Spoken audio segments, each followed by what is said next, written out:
दिल्ली के कंजावला इलाके में 16 जुलाई को दीपक डबास नाम के आदमी की एक्सीडेंट में मौत हो जाती है। उसका सीसीटीवी आप यहां पर देख रहे होंगे, जहां पर ब्लैक कलर की स्कॉर्पियो एक स्कूटी को खींचती हुई नजर आ रही है। इसी स्कूटी पर 44 साल के दीपक डबास बैठे हुए थे और इसी स्कॉर्पियो कार से स्कूटी में टक्कर हुई थी। लेकिन जैसे ही मौके वारदात पर डीसीपी शशांक जायसवाल पहुंचते हैं तो वो देखकर ही बता देते हैं कि एक्सीडेंट में हुई मौत नहीं है, बल्कि सोची समझी साजिश के तहत मर्डर किया गया है। अब मौके वारदात पर पहुंचने के बाद डीसीपी ने ऐसा क्या देखा था जिसके चलते उन्होंने एक झटके में बता दिया कि ये मर्डर है, वो आपको आगे वीडियो में जानने को मिलेगा, क्योंकि वो बहुत ज़रूरी है, जिससे आपको ये पता चलेगा कि एक्सीडेंट में हुई मौत और एक्सीडेंट के बहाने जो मर्डर किए जाते हैं उनमें क्या अंतर होता है। अब जब इस केस में पुलिस इन्वेस्टिगेट कर रही थी तो एक के बाद एक ऐसी परतें खुली जिसके सामने बड़ी से बड़ी क्राइम थ्रिलर सीरीज भी फीकी पड़ जाए, क्योंकि 16 जुलाई से पहले दीपक डबास को 2 जुलाई को मारने का प्लान बना गया था और उसे अंजाम भी दिया गया था। बिल्कुल सेम तरह से सेम पैटर्न था, लेकिन उस समय कार थी i10, छोटी कार थी जिसके चलते टक्कर मारी गई थी स्कूटी को, लेकिन दीपक डबास उनकी जान बच गई थी, चोटें काफी आई थी। लेकिन 16 जुलाई को कार बड़ी थी स्कॉर्पियो, जिसके चलते दीपक डबास नहीं बच पाए और उनकी मौत हो गई है। अब यहां पर इस केस में जो मास्टरमाइंड है उसका नाम है जगपाल उर्फ पवन। जगपाल ने 27 साल पुरानी घटना का बदला लेने के लिए दीपक डबास की हत्या की है। लेकिन जगपाल जो है बहुत शातिर है।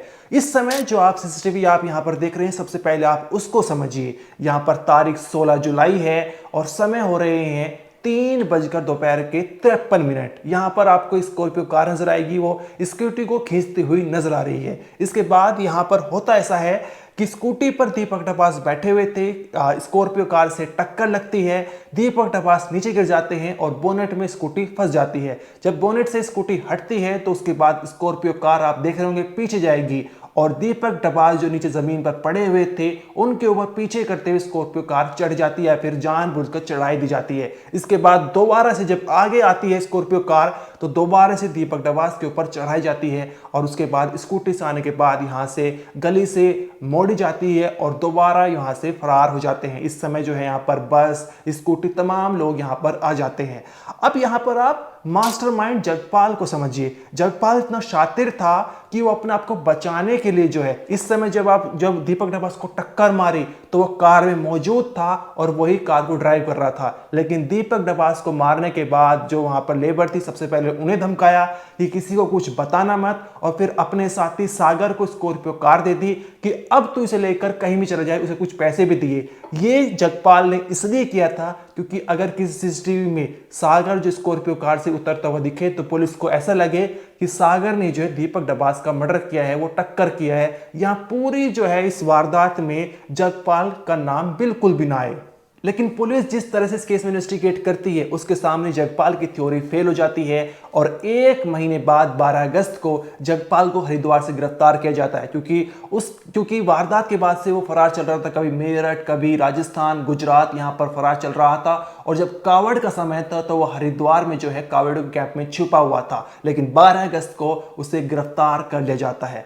अब कैसे पुलिस इस केस में इन्वेस्टिगेट करती है, कैसे डॉट से डॉट कनेक्ट करती है, और जहां पर पुलिस के पास क्लू नहीं था, पूरी जो है यहां पर इस कहानी का पर्दाफाश कर दिया जाता है। 27 साल पुरानी वो क्या रंजिश थी जिसके चलते जगपाल ने दीपक डबास का मर्डर किया है, उसकी भी जानकारी आपको इस वीडियो में देंगे। लेकिन यहां पर सबसे बड़ा सवाल यह उठता है कि 2 जुलाई को जब वारदात घटी थी पहली वाली, जहां पर एक i10 कार से दीपक डबास को एक तरह से उनकी हत्या का प्रयास किया गया था, लेकिन दीपक डबास बच गए थे, तो दीपक डबास और उनके परिवार वालों ने शिकायत दर्ज कराई थी कंजावला थाने में। लेकिन आरोप लगा रहे हैं यहां पर परिवार वाले कि जो सब इंस्पेक्टर है परवीन तोमर, उन्होंने अच्छे से कार्रवाई नहीं की है। अगर वे उस समय जो आरोपी को पकड़ लेते तो दीपक डबास आज जिंदा होता। काले रंग की स्कॉर्पियो बताई गई है जिसने पहले हिट किया है इधर से आते हुए पीछे से, उसके बाद आगे बस थी, वापस आई है, दोबारा 2 बार गाड़ी को ऊपर चढ़ाया है। लेटेंटली बॉडी को बहुत डिसरिस्पेक्टफुली मारा गया है और इससे पहले 2 अटेम्प्ट टू मर्डर और हो चुके हैं, जो एक आज से 15 दिन पहले था, सेम फैशन में दूसरी रोड पे एक्सीडेंट था और उससे पहले फरवरी पे फायरिंग हुई थी इनके ऊपर। 2 जुलाई को जो आप बता रहे हो पहले भी टक्कर मारी गई थी, तो उसके बाद किसको शिकायत की गई थी? पुलिस में शिकायत करी गई थी, प्रॉपर पुलिस ने एश्योरेंस भी दी थी, हम सीसीटीवी वगैरह देखेंगे, ये करेंगे वो करेंगे, लेकिन कुछ नहीं हुआ। 1 लाख रुपए रिश्वत मांगी गई। किसने मांगी थी रिश्वत? ये थाने में मांगी गई थी। आईओ तोमर हैं जी। पूरा नाम क्या होगा? प्रवीण तोमर। दीपक डबास कंजावला इलाके के माजरा डबास गांव का रहने वाला है और वहीं का रहने वाला है जगपाल उर्फ पवन। 27 साल पहले दीपक ने जगपाल की बहन को छेड़ दिया था, जिसके चलते जगपाल के चचेरे भाई राजपाल ने दीपक को डराया धमकाया और उसका बदला लेने के लिए दीपक डबास ने राजपाल के ऊपर हमला कर दिया था और तब से जो इनकी रंजिश शुरू हो गई थी। यहाँ तक कि जगपाल की बहन की शादी हो गई थी और जगपाल ने जो पूछताछ में बताया है उसके अनुसार जब भी उसकी बहन मायके आती थी तब भी जो है अटेंशन लेने के लिए दीपक जो है जगपाल के घर के सामने ट्रैक्टर लगा देता था और तेज आवाज में गाने बजाता था। अब यहाँ पर उनकी जो है दीपक और जगपाल की उनके परिवार की दुश्मनी चल रही थी। उधर जो है एक उसी गांव का रहने वाला है सागर जगपाल का दोस्त है और साथ ही सागर के परिवार की दुश्मनी भी दीपक से चल रही थी। और इंडियन एक्सप्रेस की रिपोर्ट के अनुसार ये भी सामने निकल कर आया है कि सागर की बहन को दीपक ने 1 साल पहले छेड़ दिया था, जिसके चलते सागर ने जगपाल को उकसाया कि दीपक की कहानी यहाँ पर खत्म करनी पड़ेगी। अब यहाँ पर फरवरी के महीने में सागर के भाई साजन ने जो है दीपक के घर पर फायरिंग की थी, लेकिन उस समय दीपक घर पर मौजूद नहीं था, जिसके चलते दीपक की जान यहाँ पर बच गई थी। अब यहाँ पर 2 जुलाई को ये पूरा प्लान बनाया जाता है। 2 जुलाई को i10 कार में सागर जो है वो निकलता है और यहाँ पर जब स्कूटी से जा रहा था दीपक डबास तो उसमें टक्कर मारी जाती है, लेकिन एक फॉर्म में वहाँ वो चला गया था दीपक डबास, जिसके चलते उसकी जो जान बच गई थी। बचाकर किसी तरह से फार्म हाउस वहाँ पर चल गया था। उसको काफ़ी चोटें आई थी। उसके बाद जो पुलिस इन्वेस्टिगेट की जाती है, यहाँ पर जो है कार्रवाई की जाती है, लेकिन उन आरोपियों को नहीं पकड़ा जाता। अब यहाँ पर उधर जो है सागर जगपाल और जगपाल का भांजा साहिल जो वकील है, सब जो है प्लानिंग रच रहे थे कि कैसे दीपक को रास्ते से हटा दिया जाए।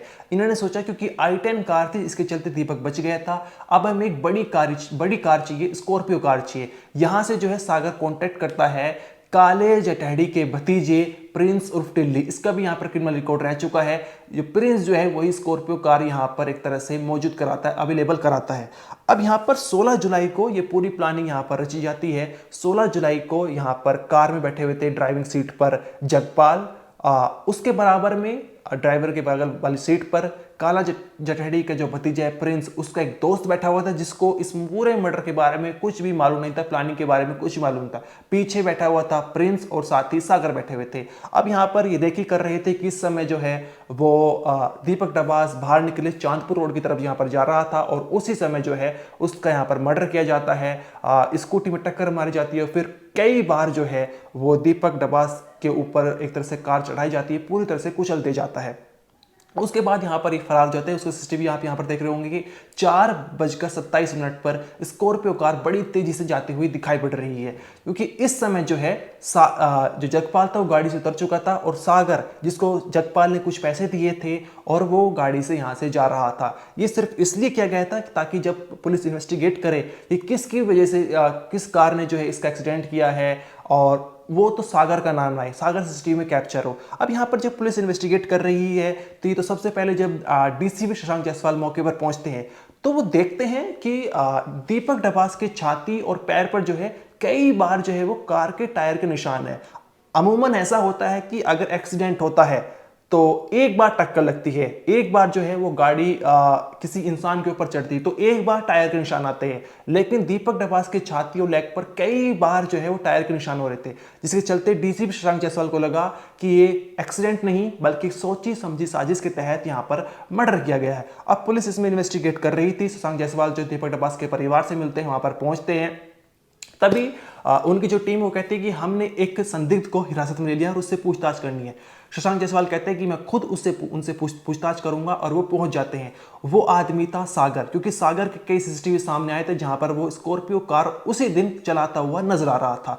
जब उससे पूछा जाता है तो वो कबूल लेता है कि हाँ, मैंने जो है वो दीपक डबास को मारा है और जो फायरिंग हुई थी फरवरी के महीने में उनके घर पर, वो भी मेरे भाई ने कराई थी। अब यहाँ पर पुलिस को लगता है कि यही कातिल है, लेकिन जो शशांक जायसवाल है, एक डीसीपी है, आईपीएस अफसर है, वो अच्छी तरह से इन्वेस्टिगेट करते हैं। वो तमाम सीसीटीवी फुटेज खंगालते हैं, उनसे पूछताछ की जाती है और साथ ही परिवार वालों से पूछा जाता है कि कोई रंजिश रही है, तो वे बताते हैं कि 27 साल पहले एक रंजिश थी, अभी फिलहाल कोई रंजिश नहीं थी। वो भी दीपक ने जो है जगपाल की बहन को छेड़ दिया था और उस समय रंजिश एक तरह से खत्म भी हो गई, 27 साल पुरानी बात है। अब यहाँ पर पुलिस को, खासकर शशांक जायसवाल को, थोड़ा शक नजर आता है। उसके बाद यहाँ पर एक एक करके आरोपी पकड़े जाते हैं।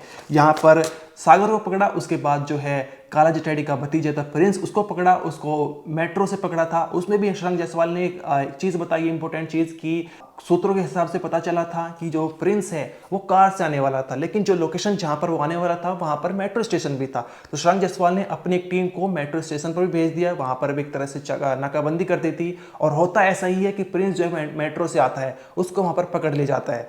अब उसके बाद यहाँ पर होता है कि एक आरोपी और पकड़ा जाता है जिसका नाम है साहिल, ये जगपाल का भांजा था। ये भी इस तरह पूरी जो है मर्डर में इन्वॉल्व था। और इसके अलावा एक अतुल उर्फ मोंटी पकड़ा जाता है।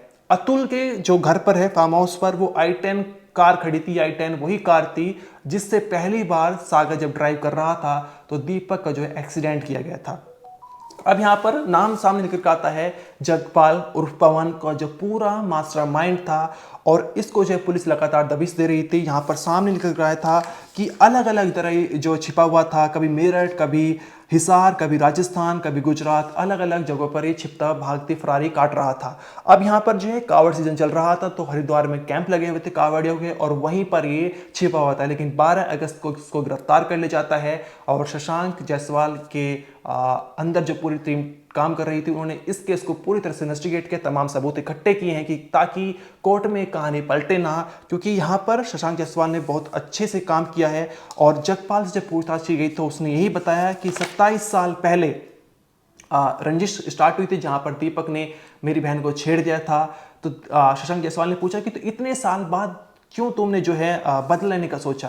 तो जगपाल ने बताया कि 1 साल पहले जो है सागर, जो उनका दोस्त था, उसकी बहन को छेड़ा गया था और साथ ही सागर के पिता की दुश्मनी दीपक डबास के परिवार से चल रही थी, जिसके चलते जो है सागर बार बार जो है वो जगपाल को उकसा रहा था कि इससे बदला लेना है, तुम शांत रह गए, 27 साल पहले तुम्हारी बहन को छेड़ा गया था और जब भी तुम्हारी बहन घर आती थी तो एक तरह से तुम्हारे घर के सामने ट्रैक्टर पर तेज गाने बजाता था, एक तरह से परेशान करता था, तो इससे बदला लेना चाहिए। और जगपाल ने बताया कि खेतों में बैठकर हम ड्रिंक करते थे और एक तरह से कहानी रचते थे कि कैसे दीपक डबास को मौत के घाट उतार दी जाए। लेकिन कहानी इस तरह से रचनी थी कि ताकि पुलिस जो है जब इसमें इन्वेस्टिगेट करे तो पुलिस को ऐसा लगे कि एक्सीडेंट है। इसके चलते 2 जुलाई को i10 और फिर 16 जुलाई को जो है वो स्कॉर्पियो कार से हमले की कहानी रची गई। यहाँ पर इस तरह से रची गई ताकि पुलिस को ये पूरा एक्सीडेंट लगे।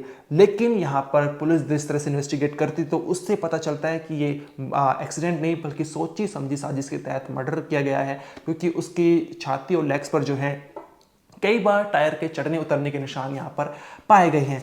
अब इसके अलावा जो सीसीटीवी देखा गया तो वहाँ भी ऐसे नजर आया। और लेकिन जो जगपाल था बहुत ही शातिर था, उसने सागर को गाड़ी दे दी थी मारने के बाद ताकि ऐसा लगे कि ये सागर ने एक तरह से हमला किया है, एक्सीडेंट किया है और ये पूरा जो इस केस में बच जाए। लेकिन जिस तरह से कार्रवाई की गई है वो बहुत ही काबिल तारीफ है।